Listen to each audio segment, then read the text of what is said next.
नमस्कार।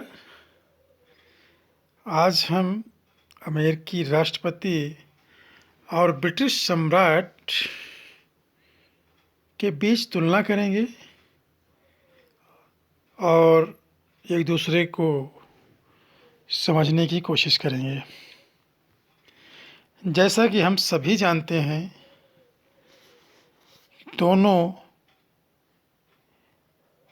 लोकतांत्रिक शासन पद्धति के प्राचीन प्रकारों में से एक अद्भुत दृष्टियों का समर्थन करते हैं। हमने देखा है अमेरिका का संविधान एक ऐसी शासन व्यवस्था का निर्माण करता है जिसे हम अध्यक्षात्मक शासन व्यवस्था और संघात्मक शासन व्यवस्था के रूप में जानते हैं, जबकि ब्रिटिश संविधान में संसदात्मक शासन व्यवस्था और एकात्मक शासन व्यवस्था को अपनाया गया है। लोकतंत्र के शासन पद्धतियों की ये दोनों स्वरूपों के आदर्श के रूप में इनको माना जाता है और लोकतंत्र के विकास के विभिन्न सोपानों में ये पाया जाता है कि जितने भी देश जिन्होंने लोकतांत्रिक शासन व्यवस्था को अपनाया है, वे इन दोनों देशों की शासन पद्धतियों के नियमों कायदों को अपनाते हुए ही अपनी शासन व्यवस्था का निर्माण करते रहे हैं।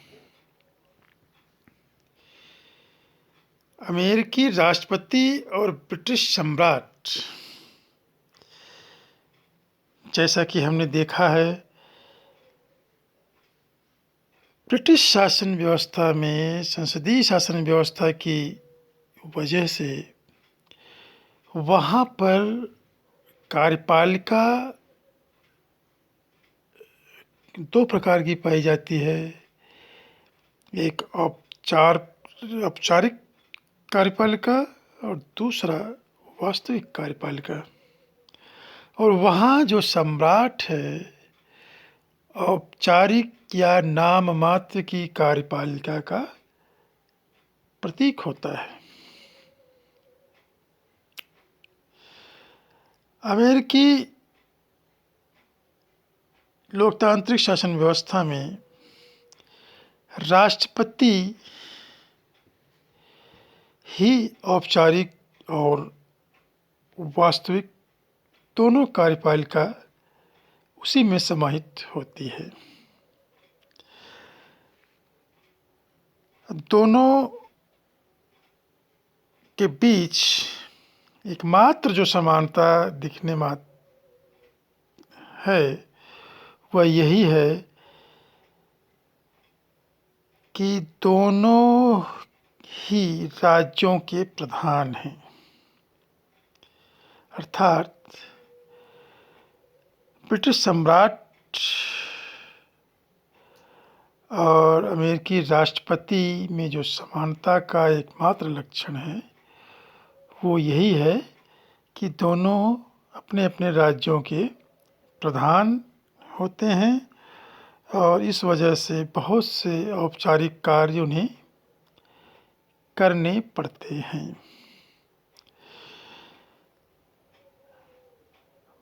क्योंकि ब्रिटिश सम्राट एक वैधानिक प्रधान के अतिरिक्त और कुछ भी नहीं है, उसके औपचारिक कार्य उसके कर्तव्यों का एक बहुत बड़ा भाग हो जाते हैं। जबकि अमेरिकी राष्ट्रपति न केवल राज्य वरन राष्ट्रीय प्रशासन का भी प्रमुख होता है और इस कारण उसके द्वारा किए जाने वाले ये औपचारिक कार्य उसके कर्तव्यों का बहुत छोटा और अपेक्षाकृत कम महत्वपूर्ण भाग होते हैं। इसके अलावा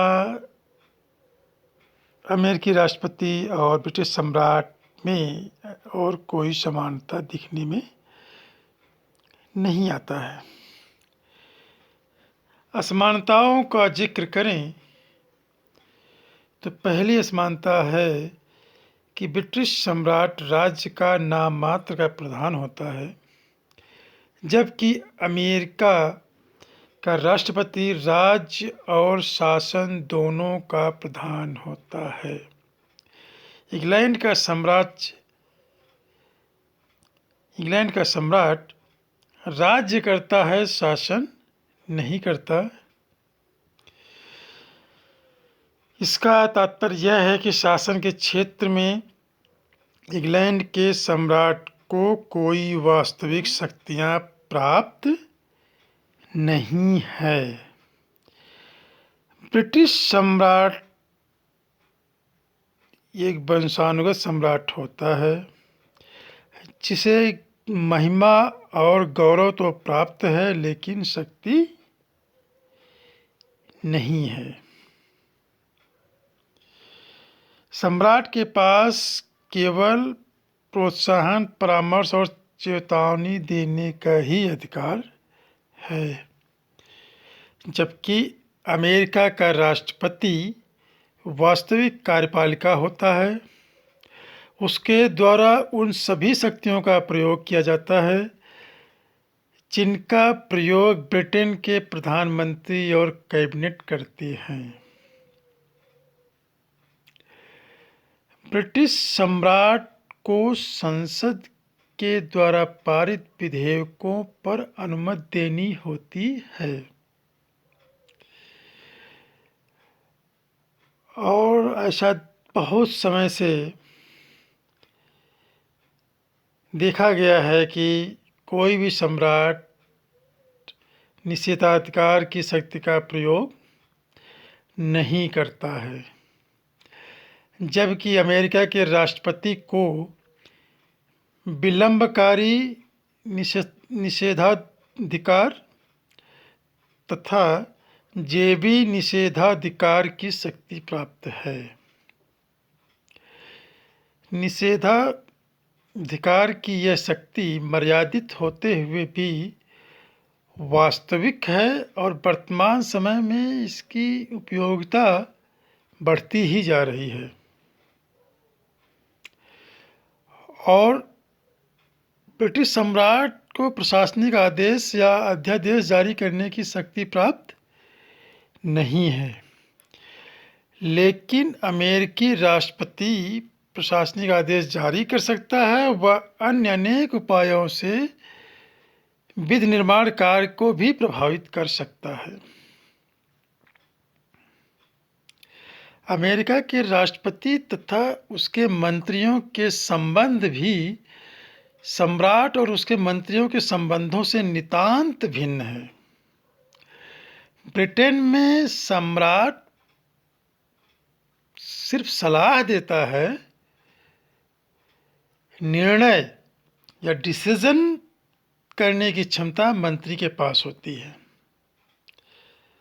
जबकि अमेरिका में डिसीजन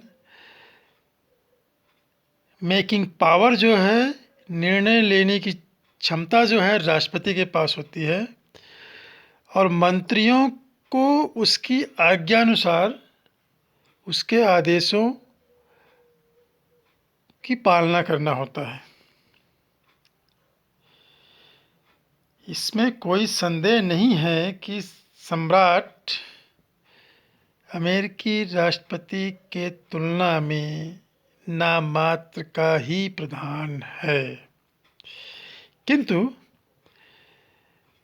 सम्राट का व्यक्तित्व बड़ा ही आकर्षक होता है और उसके पद का गौरव भी बहुत अधिक है, जबकि राष्ट्रपति के व्यक्तित्व और पद में वो गौरव देखने को नहीं मिलता है। और एक बात, ब्रिटिश सम्राट निष्पक्ष और निर्दलीय होता है, लेकिन अमेरिका का राष्ट्रपति दलीय प्रतिनिधि होता है और इस कारण उसे अपने विरोधी पक्ष की आलोचना को भी सहना पड़ता है और सम्राट अपने जीवन पर्यंत शासन करता है, लेकिन अमेरिकी राष्ट्रपति राजनीतिक दल की सहायता से चुनाव के आधार पर और केवल 4 वर्ष की अवधि के लिए ही एक बार पद प्राप्त करता है। दोबारा चुनाव लड़कर एक बार और राष्ट्रपति बन सकता है। इस तरह हम देखते हैं कि दोनों में बहुत ही अधिक अंतर है। धन्यवाद।